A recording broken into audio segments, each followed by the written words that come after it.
You have a pile, that's not a kind word here, you have a assortment of your past works and current projects. Can we take a look at some of these? Sure, sure. As I mentioned before, this is kind of the end product. I actually have some iterations of this somewhere. I'm not quite sure where they are in the office right now, but this particular concept was what would happen if you combined a Ferrari and a hot rod together? What would you get? And so I found the earliest Ferrari pictures I could find, and found out that actually the very first Ferraris were actually Alfa Romeo. So I based it off this Alfa Romeo grill off of a 47 Alfa Romeo Ferrari hybrid, I guess you would call it, and started from there and kind of said, well, if I was going to build a hot rod that was a Ferrari, what motor would I use? Well, I picked the Daytona motor from the 1970 Daytona, which was just a really hot a V12. I think it was 375 horsepower back then. This car here is a car I affectionately called the chopped rod, and basically I was watching one of those biker build-offs on Discovery one night, and I thought to myself, well, what happened if you crossed a chopper and a hot rod together? So I picked the 32 for it because it's, you know, it's kind of the icon of it all, of all hot rods. So what I did is I took and pulled a section out of the back here and shortened the car, so it's actually more of coupe proportions in length, and then I wedged it here, so it has this almost dragster feel. Hence the reason I put the dragster in the back. I put a big FE motor in it with my stacks that I designed that are on the custom car I'm building now. And once again, I used the Buell type brakes. It was the first application I did this one before I did this one. And I envisioned a full extruded aluminum frame that's fully polished and punched, and so that for lightness and just overall cool effect. And then it's got these spinner wheels that are held on with actual knockoffs.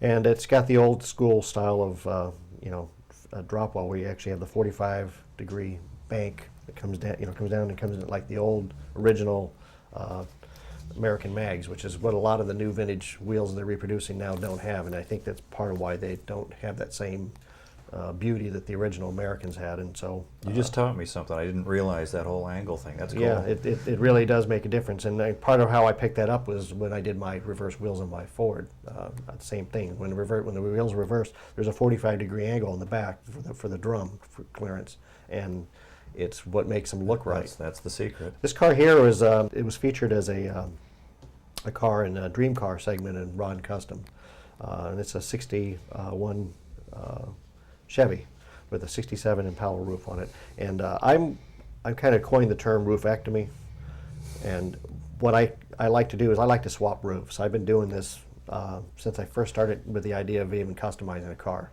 I just, sometimes the roof line is so bad on a car, if you change it, man, the car just kind of starts singing. And so my car I'm building now is actually living proof. That's a 65 Chevy Impala roof on a 54 Ford, and people were like, I can't even imagine that, but when you see it, it looks like it belonged on there. This is another roofectomy. This is a 58 Chevy Impala roof on I seem to like Impala roofs. I don't something about the Chevy roof lines, I don't know, but anyway, I put this on a 55 Buick.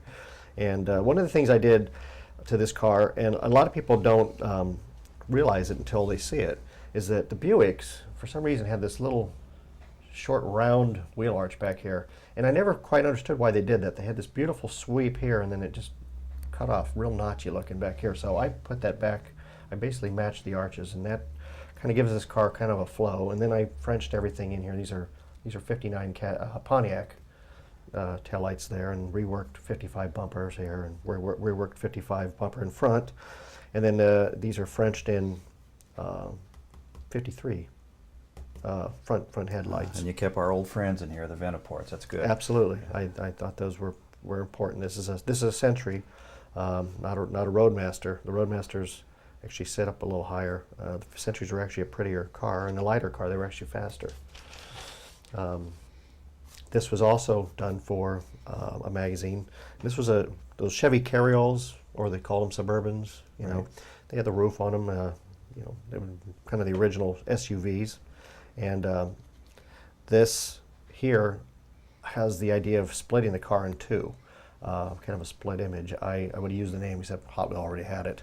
But the original 59 pickups had this The the snout. twin eyebrow Yeah. snout, and I wanted to play off that. And as I was driving down the street one day, I saw one of these, and I went, God, would that be cool to just run the split all the way down the thing? So how would I do that? And I realized that in order to really make it look effective, you had to cut the roof off. So I cut the roof off and filled it in, and kind of created this tonneau that would drop down on the guys and him, and kind of did this up as if this was some kind of race truck.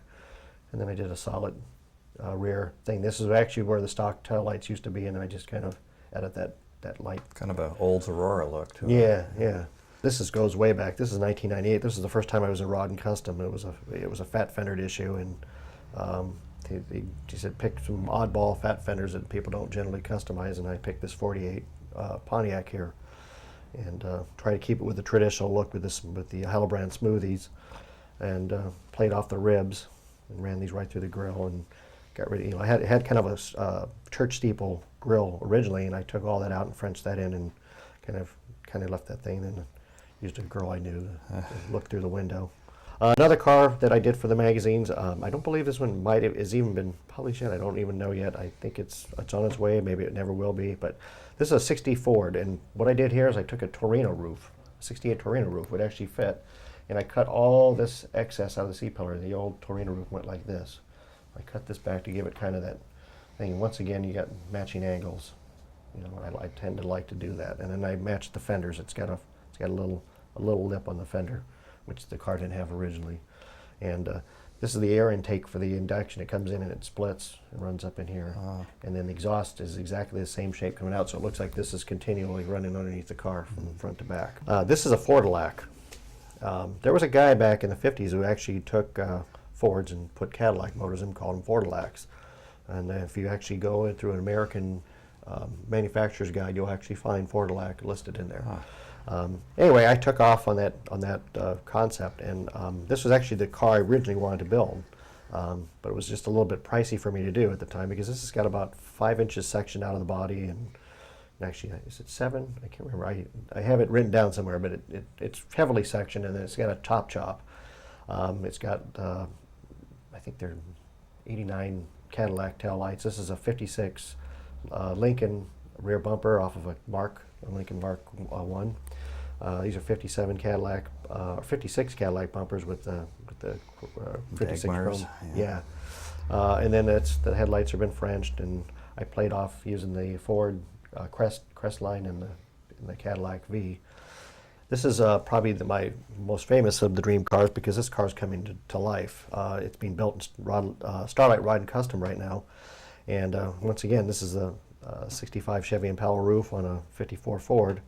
I've got a full Mercury clip on here. Some things have changed on this design since we started the actual production. Like my old professor said in industrial design school, you know, the concept's on paper, but the design actually happens in 3D, and it's so true. You know, as you get through the 3D phase, you start seeing the way it catches light in certain ways, or you know, that maybe this doesn't actually look right when you look at it at a certain angle, and so things start changing. And as we got working on this, we began to realize that the Ford fenders just kind of looked bulky, and the Mercury fenders were so much cleaner looking.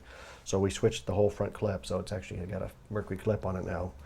It was one of the major changes, but the rest of the car is essentially the same car that I conceptualized here. I mean, even some of the things I called out here in my article actually came to life. It actually does have autometer gauges in it that look like T-bird. They were made to look like 57 T-bird gauges. Well, Keith, this is gorgeous. I think we need to see the real deal here. I think we need to go take a look at what this looks like from here to real metal. Okay, let's go.